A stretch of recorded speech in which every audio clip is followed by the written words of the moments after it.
Bonjour à tous, madame, messieurs, et bonne fin de semaine. Ça, nous sommes également en début de week-end, c'est le vendredi, et comme vous l'avez compris, c'est la dernière édition de la revue des grandes unes de la semaine. Qu'est-ce que la presse propose ce matin? Découvrons ensemble la nouvelle expression, par exemple, parle de l'opération Épervier, comme bien d'autres journaux. Atanganakuna rattrapé en plein vol, c'est le grand titre du journal. D'ailleurs, l'ancien ministre de l'Eau et de l'Énergie a été donc arrêté hier après 3 jours de cavale et ramené à Yaoundé comme un bandit de grand chemin. C'est à lire en page 3 du journal, qui parle également des sénatoriales à l'ouest Cameroun. 8 millions de francs CFA distribués aux électeurs RDPC. L'annonce a été faite donc au cours d'un meeting régional de lancement de la campagne électorale du parti au pouvoir. C'était à l'ouest Cameroun, c'est en page 2. Le journal s'intéresse également à la gestion foncière au Cameroun. Les populations défient les autorités à Kribi. Elles ont démoli d'ailleurs la barrière d'un homme d'affaires qu'elles accusent d'ailleurs de manipuler les autorités de la République en présence bien entendu des forces de sécurité. C'est en page 4. Le journal s'intéresse aussi à la journée mondiale de l'eau. Quand l'eau potable demeure rare, la nouvelle expression s'attarde donc ici sur les nombreuses difficultés que rencontrent les habitants de la capitale économique du Cameroun. C'est en page 7 de ce journal. Et on parle également le manque d'eau qui tue bien sûr. C'est pratiquement 1 million de personnes dans le monde. Une production toute plus, donc qui tue plus les enfants âgés de moins de 5 ans. C'est en page 2 de la nouvelle expression. Et également le journal Info Matin qui est dans les kiosques s'intéresse au sénatorial 2018. Laurent Esso au front dans le littoral. Le chef de la délégation permanente régionale du comité central du RDPC a effectué le tour des 4 départements pour rappeler donc les enjeux qui attendent bien sûr les électeurs. C'est à lire dans le journal en page 4. Le journal parle également du drame des Koulou et Koundou donc Soumet apaise bien entendu les tensions. Le secrétaire d'État auprès du ministère de l'Éducation de base est donc revenu hier sur les circonstances même de l'incident, le bilan et bien sûr les mesures prises. C'est en page 3 du journal L'Info Matin. Le journal Le Cameroun Matin qui parle également des sénatoriales 2018 présente François Xavier Tembiwa, garant donc d'une vraie décentralisation à l'ouest Cameroun et même au Cameroun, et dans les directives, il dit ce qu'il entend faire en tant que sénateur dans le cas où il est donc élu pour améliorer bien entendu les conditions de vie des populations. C'est à lire dans le journal. Le journal parle également des recteurs qui se disent merci au chef de l'État pour le maintien du professeur Jacques Famendongo donc au poste des ministres de l'enseignement supérieur. Bien d'autres sujets sont également à découvrir, surtout les sénatoriales dans le littoral également dans le même journal avec le RDPC qui est donc bien parti. Alors le du Sahel parle de Amchidé, Boko Haram donc à l'assaut des tranchées de l'armée. C'est à lire dans le journal. Le journal parle également de Ngaoundéré avec des reportages dans les couloirs insalubres des délégations régionales. Aussi d'autres informations à lire en page 3. Bogo, l'élite au secours des populations. Et même à Gawa, on parle de 1536 suspects déférés donc au parquet en 2017. C'est en page 5 du journal L'Œil du Sahel, disponible dans les kiosques ce matin. D'autres journaux sont aussi disponibles qui parlent de l'actualité. Le quotidien de l'économie, par exemple, parle du bilan de la loi d'incitation donc à l'investissement au Cameroun. C'est à lire dans le même dossier proposé par le journal. Le journal s'intéresse aussi à la banque avec notamment Jean-Baptiste Bokam qui est attendu à l'Assemblée générale de la BISEC ce jour à Douala. C'est dans le même journal et le quotidien de l'économie. Et puis, Émergence qui est dans les kiosques s'intéresse à l'opération Épervier avec une question à la clé. Qu'est-ce qui a changé 12 ans après l'opération Épervier? D'ailleurs, 11 experts se prononcent dans le journal disponible dans les kiosques ce matin. Le journal parle également qu'il y a plus d'une vingtaine de personnes qui sont désormais interdites de quitter le territoire national.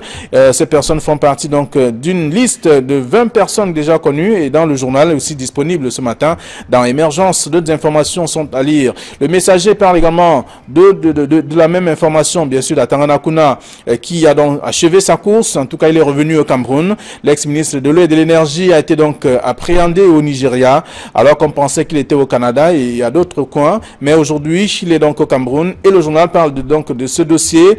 À lire dans l'éditorial de l'information à lire dans le journal Le Messager de ce matin qui parle aussi de l'opération Épervier avec 21 personnes interdites de sortie du pays. C'est dans le même journal disponible ce matin avec les sénatoriales aussi qui sont à lire en page 2 et avec les conseillers municipaux qui attendent justement que le RDPC continue de motiver et la motivation là après il y a beaucoup d'argent qui circule d'ailleurs pour motiver ces derniers. C'est dans Le Messager. Mutation s'intéresse à l'opération Épervier à Tanganakuna ramené comme un colis au Cameroun. C'est dans le dossier de la page 4 à la page 5. Le même journal parle également de la briqueterie. Le lendemain, en tout cas, de ce qui s'est déroulé de ce côté-là. La vie après le drame, c'est à découvrir en page 6 de mutation. Et puis Cameroun Tribune parle des relations entre la Chine et le Cameroun. Amitié raffermie donc entre la Chine et le Cameroun justement, donc dans le cadre de la signature de plusieurs accords et également d'autres grands projets aussi à découvrir dans le dossier que propose Cameroun Tribune de ce matin. Le Popoli, le journal satirique, s'intéresse à Robin Kili. Ce jour, c'est son tour, c'est ce que dit le journal et c'est à lire dans le numéro de ce matin. Et on voit d'ailleurs la caricature de la voiture appelée sans payer vulgairement, en tout cas, les policiers, bien sûr, Robin Kili et bien d'autres personnalités et qui sont désormais sortis du gouvernement, mais qui sont donc appelés à aller répondre devant le TCS, le tribunal criminel spécial. C'est dans le journal Le Popoli, le journal satirique de ce matin. Voilà ce que la presse nous propose. Georges Semé, bonjour. Bonjour à vous, M. Nogo. Bonjour à tous les spectateurs qui nous regardent une fois de plus ce matin. Merci d'être avec nous. Camille, bonjour. Bonjour Flavien Balondongo, bonjour téléspectateurs d'Equinox Télévision, particulièrement M. Lakam Raphaël, un très grand militant, fervent militant du RDPC qui est à pied d'œuvre pour la préparation des sénatoriales. En tout cas, on connaîtra la vérité dimanche. C'est bien entendu le grand jour, le jour tant attendu, le 25 mars. C'est donc le rendez-vous de cette élection sénatoriale, en tout cas au Cameroun. Alors, qu'est-ce que la presse nous propose ce matin? On a fait le tour avec des sujets aussi captivants. On sait déjà, avec la nouvelle expression qui revient sur le cas des biens de personnes, et également, on peut s'attarder sur l'opération Épervier à Tanganakuna, rattrapé en plein vol. C'est le titre du journal. Écoutez, nos confrères n'ont pas été très tendres, alors pas du tout sympathiques à l'endroit de M. Tanganakuna. Ce matin, à travers le titre, j'ai eu le temps de parcourir tous ces titres-là, mais je vous assure que ce n'est pas très bon pour lui. Vu les films des opérations qui se sont déroulées hier depuis le Nigeria jusqu'au Cameroun, on se serait cru à Hollywood. Vous vous souvenez un peu ces films qu'on regardait il y a quelques années, Le Fugitif d'Harrison Ford ou alors 24 heures chrono de Jack Bauer, mais on était là en pleine réalité dans l'affaire à Tanganakuna qui, depuis une semaine, était recherché par la police camerounaise. Il a pu, par quelle alchimie, on se demande, sortir, échapper aux mailles des filets des policiers camerounais pour se retrouver au Nigeria. Et vous savez qu'entre-temps, sa femme avait été interpellée pour être cuisinée par les fins limiers de la police camerounaise. Et nos dernières informations qu'on a reçues nous disaient qu'effectivement, c'est sa femme qui finalement a craché le morceau, elle a cédé à la pression et a donné l'endroit où se trouvait son mari, ce qui a permis aux policiers camerounais de s'attacher les services, non seulement des autorités nigérianes, mais également d'Interpol, pour mettre le grappin sur M. Tanganakuna. Mais je pense que c'est tout à l'honneur de notre police qui a été absolument professionnelle. Elle a respecté les délais de garde à vue. Elle a pu mettre à profit sa collaboration avec les autorités nigérianes et Interpol pour finalement ramener M. Tanganakuna de façon très très humiliante, c'est vrai, parce qu'il était menotté et cagoulé, mais l'important qu'on retient, c'est qu'il a pu être rattrapé et ramené au Cameroun. Alors, mais on apprend également que ce sont ces éléments de sécurité aussi qui ont permis à ce qu'il puisse traverser la frontière camerounaise et se retrouver de l'autre côté. Il n'y a pas que la nouvelle expression qui parle de cette opération, qui parle d'Atanganakuna, il y a également le messager de ce matin qui parle de fin de cavale donc pour Atanganakuna, et Mutation parle d'Atanganakuna ramené comme un colis au Cameroun. Oui, il faut dire que depuis le week-end dernier, M. Atanganakuna est à la une de tous les journaux. D'abord sa disparition, parce qu'au moment où on s'attendait à aller le cueillir à domicile, et alors qu'il était surveillé, talonné de très très près par les hommes en tenue, il a pu disparaître et c'est tout le monde qui supputait, oh il est en Guinée équatoriale, oh il est en Tunisie, oh il est au Maroc, il est même déjà au Canada, alors qu'en réalité il n'était pas bien loin. Donc ce qui fait que ça a permis d'alimenter toutes sortes de supputations et de spéculations. Mais le plus grave dans tout ça, c'est qu'on a pu lire dans les réseaux sociaux et dans certains journaux que il a pu fuir grâce à la complicité de certains hommes de sécurité et des noms ont même été donnés. Il y a déjà des journalistes qui étaient en train de dire que le directeur de la DGE, le délégué général de la Sécurité nationale, le secrétaire d'État à la Défense, ils savaient très bien qu'il était recherché, donc c'est eux qui ont permis. Vous voyez, on accuse déjà des personnalités haut placées, alors que peut-être ce ne sont que les sous-fifs qui étaient chargés de la surveillance de M. Tanganakuna. Mais tu est-il qu'aujourd'hui, il a été rattrapé par la police, grâce à la police, sûreté nationale, qui, bien entendu, connecté à Interpol, a pu le localiser au Nigeria et le ramener. Donc aujourd'hui, on va bien voir, il y a des gens qui s'attendent à ce que certaines têtes parmi les responsables des services de sécurité sautent. Mais le plus important, c'est que lui, Atangana Kuna, a été ramené au pays, n'a pas eu la même chance que Ambassazan ou que... pour nous, Ambassazan ou bien même Simimeni, qui ont réussi à s'enfuir et jusqu'aujourd'hui, Interpol n'a pas encore pu le mettre la main dessus, mais lui, il n'a pas été bien loin, il n'a pas couru bien loin. Bon, il est vrai que ça fait saliver quelques-uns, ça fait plaisir à d'autres, mais on se dit toujours que son arrestation et son retour humiliant au Cameroun démontrent que c'est toujours dans la suite de la théâtralisation des arrestations de nos grands cadres ministres qui ont occupé de grandes fonctions, non seulement à la tête des ministères, mais à la tête d'entreprises d'État qui, au moment de leur arrestation, se font cueillir comme de vulgaires malfrats. Moi, je pense que cette façon de théâtraliser et les arrestations et les convocations devant le tribunal criminel spécial, c'est pas bon du tout. Très bien. Lorsqu'on a fait le tour, en tout cas, de quelques tabloïds ce matin qui reviennent également sur ces différents cas, notamment le cas de Atangana Kuna, qui a été rattrapé en plein vol, selon la nouvelle expression, et le messager qui parle donc à Atangana Kuna, qui on parle d'une fin de cavale, avec aussi un autre type de mutation, Atangana Kuna ramené au Cameroun comme un colis. Donc, Émergence se pose une question ce matin également. Qu'est-ce qui a changé, en tout cas 12 ans après le lancement de l'opération Épervier? Je crois qu'à une certaine époque, je crois il y a 2 ans, l'opération Épervier était totalement morte. Mais on se voit qu'après le remaniement du gouvernement qui est intervenu il y a quelques semaines déjà, l'opération se relance et avec beaucoup de prises. Ce qui est absolument étonnant, on se demande comment en est-on arrivé là, parce qu'il y a parmi les affaires qui sont aujourd'hui ouvertes par le tribunal criminel spécial, il y a des affaires qui sont connues depuis 2012. Je prendrai par exemple le cas de M. Bruno Bekolo-Ebé, qui a été épinglé par le Conseil, le contrôle supérieur de l'État en 2014, mais on se demande comment cette affaire a pu traîner jusqu'aujourd'hui et que ce n'est qu'aujourd'hui, effectivement, qu'on mette le grappin sur lui. Ça veut dire qu'il y avait certainement une sorte de dysfonctionnement au sein de l'enrôlement de ces affaires. Quel bilan peut-on retenir du tribunal criminel spécial? Je crois que l'année passée, ils ont fait un bilan technique et un bilan financier de leurs opérations depuis 2012. On nous parlait de 183 dossiers qu'ils ont reçus, 140 affaires qui ont été instruites et 120 arrêts qui ont été rendus. Et je pense également qu'ils disaient qu'ils avaient pu récolter 5 milliards de francs CFA des corps de délits qui ont été rendus par toutes les personnes qui ont été épinglées. Moi, je pense que c'est un bilan assez mitigé parce qu'on aurait pu faire mieux.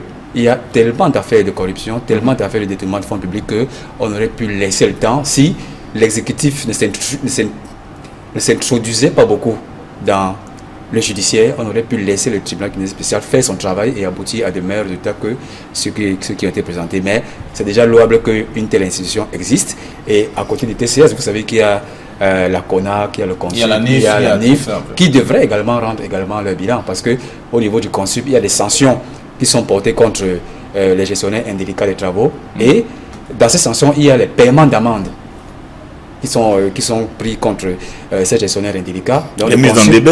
Les mises en débat. Donc, le CONSUP devrait également rendre gorge. Le cas de Bekolo-Ebé, il était taxé de plus de 2,5 milliards au préjudice de l'institution qui dirigeait l'université de Douala. Et à titre personnel, il devait rembourser plus de 2 millions de francs CFA. Où en est-on avec? Peut-être comme il a désormais été épinglé par le tribunal spécial, on pourra voir plus clair dans ce dossier. Alors, donc, lorsqu'on fait le tour également, on parcourt l'article, en tout cas, du journal Émergence ce matin, et avec cette question, qu'est-ce qui a changé donc 12 ans après? On peut comprendre qu'on n'a pas beaucoup avancé. Si nous sommes simplement à 5 milliards de francs CFA collectés, ce n'est pas grand-chose par rapport à ce qui a été distrait. La question de l'émergence, qu'est-ce qui a changé? Moi, je pose une question. Quel a été le prétexte de l'opération Épervier? Pourquoi est-ce que cette opération a été lancée?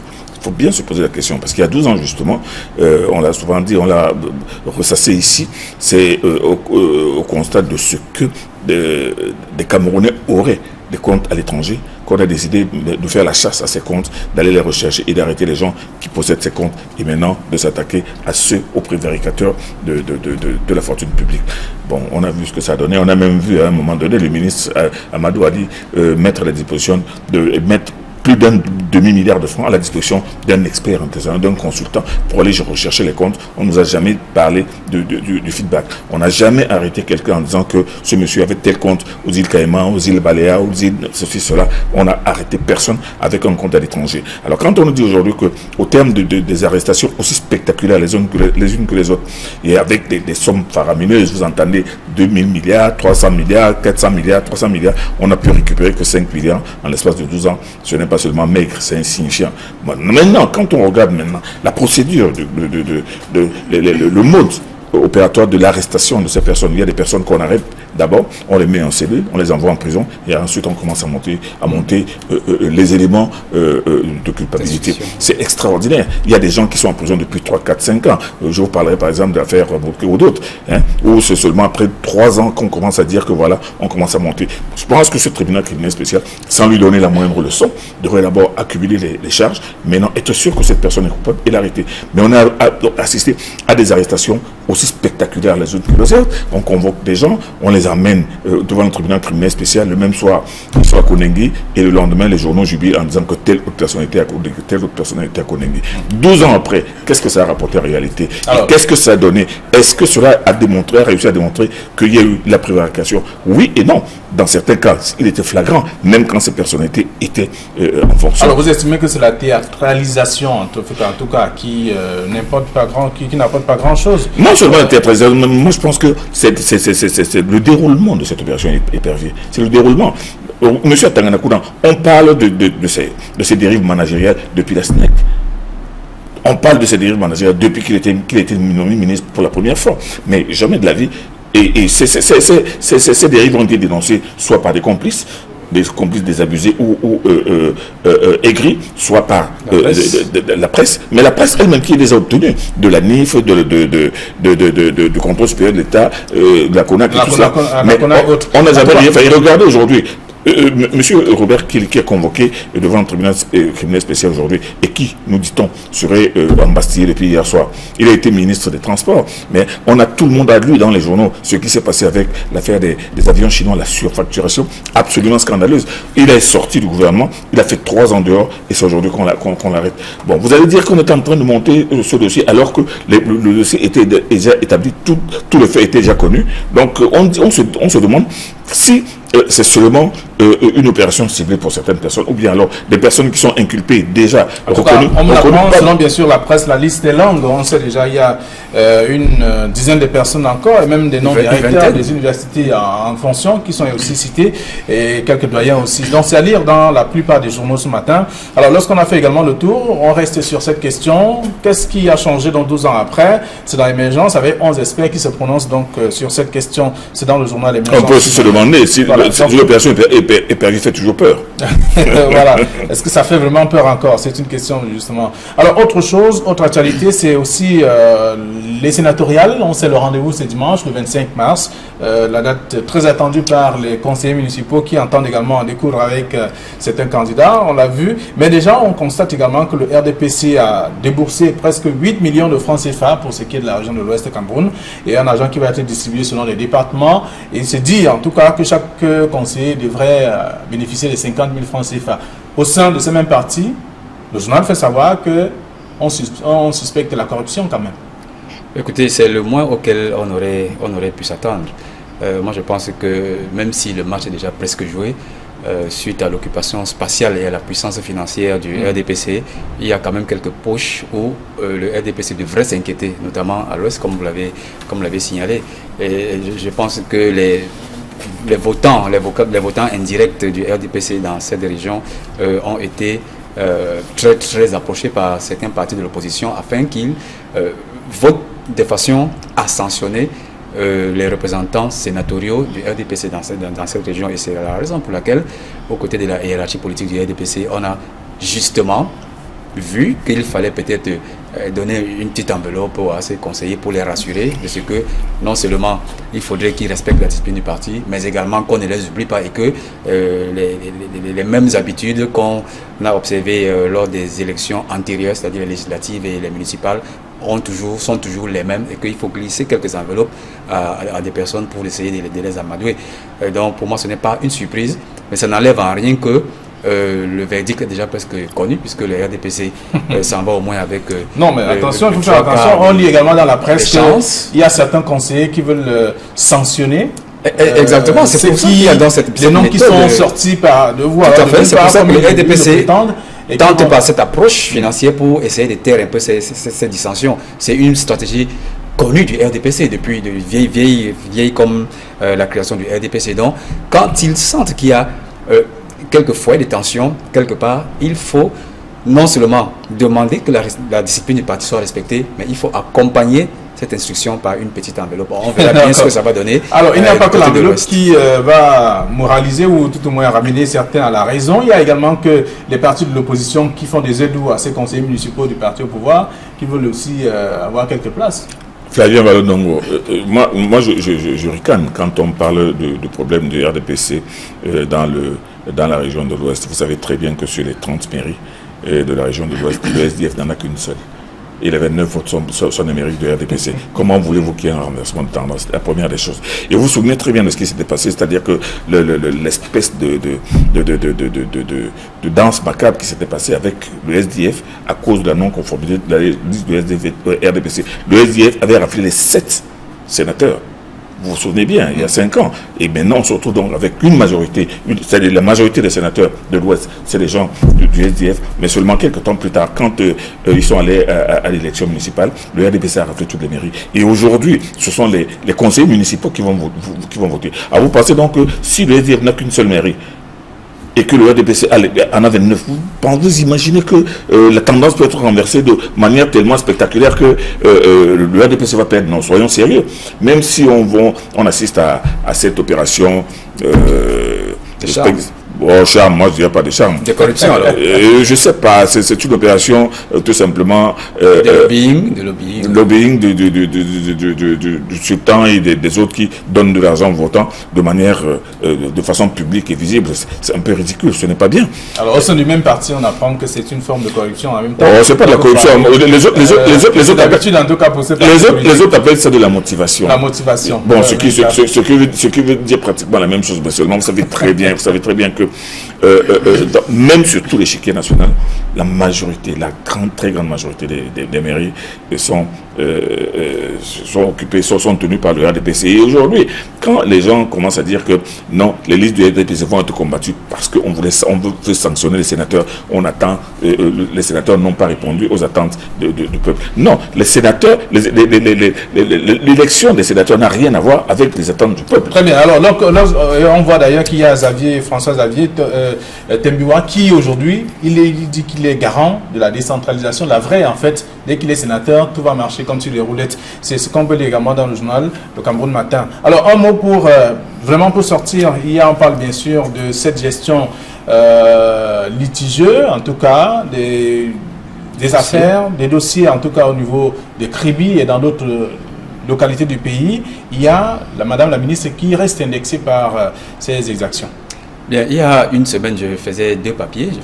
Je signais 2 papiers sur lesquels j'avais été saisi de certains dossiers, certains litiges fonciers à Douala, notamment en Dokpassi à Bonapriso. Et à chaque fois, on indexait toujours la ministre, Mme Konga Piseke. Aujourd'hui, nos confrères de la nouvelle expression ressortent une autre affaire qui va dans le même sens, à Kribi, où certaines populations décrient un tout petit peu la manière d'exercer de la ministre du cadastre des affaires foncières. Moi, je pense que ça fait beaucoup de litiges comme ça et on devrait, sans rentrer dans les détails de ce papier, on devrait logiquement se penser sur la question des domaines de la question foncière au Cameroun. Vous dites moi, nous sortons de l'émission. On sort de l'émission, on sait très bien ce qui se passe surtout à Kribi, où les terrains pieds dans l'eau suscitent énormément de convoitises. C'est cette affaire qui fait que les gens sont en train aujourd'hui de sortir avec des machettes pour un terrain que l'on dit vieux de 50 ans, mais que le ministre aurait tout simplement Ok, alors, donc, merci. Nous laissons le son au lecteur d'aller découvrir ce que la presse propose sur cette question.